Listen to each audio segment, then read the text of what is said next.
Today, I would like to talk about the general topic of pagan holidays. The reason why I want to talk about the general topic of pagan holidays is because since it is the holiday season, we had Samhain recently, and now we're heading towards Yule in a couple of days. I like to watch YouTube videos made by non-pagans about paganism and about pagan holidays and festivals, specifically because I want to see how the non-pagan, primarily the religious non-pagan, views our holidays. I like to understand how people think. So, let's talk about Halloween first. To us, it's called Samhain. And I'm not going to go into detail because I have a 20-minute video on Samhain specifically. Samhain is the new year for the Celts. Not the Celts, the Celts. Okay? And it was not a day for evil spirits to come and haunt people. That's what the secular Halloween celebration is about. Evil spirits haunting people should not be confused with the Celtic idea of our ancestors visiting us. Okay?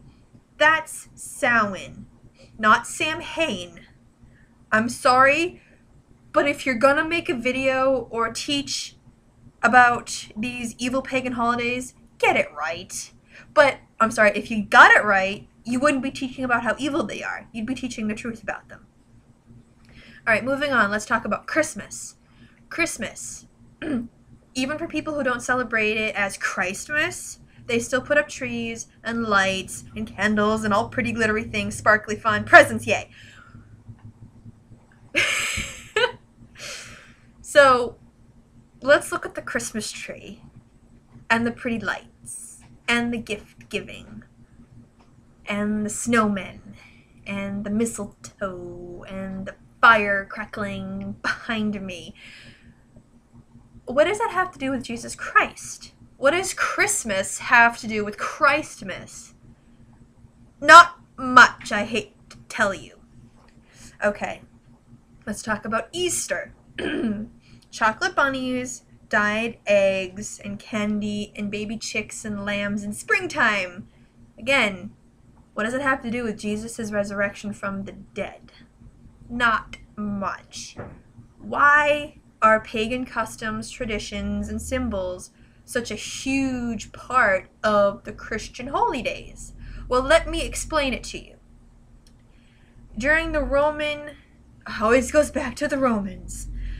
When the Romans were going through Europe, converting all the pagans to Christianity, the pagans were hard nuts to crack. The pagans were so happy with their own tribal and earth-centered beliefs and lifestyles that the Romans actually had to borrow some of their own Celtic and Germanic traditions and symbols. They had to take the pagan symbols and kind of make a hybrid version of these Christian holidays to make Christianity appealing to our ancestors. And that is why we have Christmas trees, which is a German symbol of Yuletide. And let's talk about Yuletide. Yuletide, or solstice, is roughly between December 20th and the 22nd. When does Christmas fall? December 25th. Jesus was not actually born in December. It's more historically likely that he was born late spring, early summer. The reason why Christmas is December 25th was to make it more appealing to the pagans. Let's pop Jesus' birth and let's pop Christmas in right at the time of the solstice or Yule to make it a little bit more sparkly to the Germans and the Celts and everything. So a lot of modern Christianity, a lot of modern Christian holy days are heavily influenced by pagan customs and symbols, and it's because of the Romans. So when I watch a lot of videos about Christians and non-Christians talking about how pagan holidays are evil and they're trying to expose these pagan holidays. Well, we didn't do that. The pagans didn't actually make Samhain evil. The Romans did. We didn't actually infiltrate your Christmas with our sun god. The Romans did. Okay? Very simple concept. So, when we put up the evergreen tree and decorate it with ornaments and lights and put a star on the top, that's actually a Germanic pagan idea. Santa Claus is himself even a pagan idea. Okay? A lot of what we use today, secular and non-secular Christian Christmas traditions, go back really far back to the Germanic European pagan tribes. So, part 2. Okay, when you have your holidays, Christmas, Easter, if you celebrate Halloween for the secular fun of it, collecting candy and dressing up, pagans really don't care that a lot of your Christian holidays are riddled with pagan customs. I personally like that. I like the idea because there are so few pagans nowadays. Without the Christian and secular uses of these customs, like Christmas trees and Easter eggs, Easter baskets and trick-or-treating, without the secular and Christian practices and celebrations of these things, what's the likelihood that they'd still exist for the pagans today?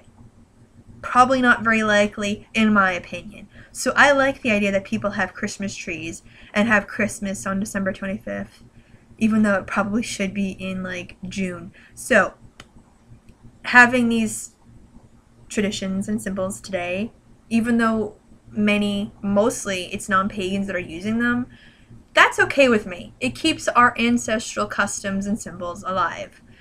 So, if you're a Christian watching this, and you're seeing this as a pagan propaganda video, trying to convert poor unsuspecting people into my devilish ways, I'm going to stop you right there.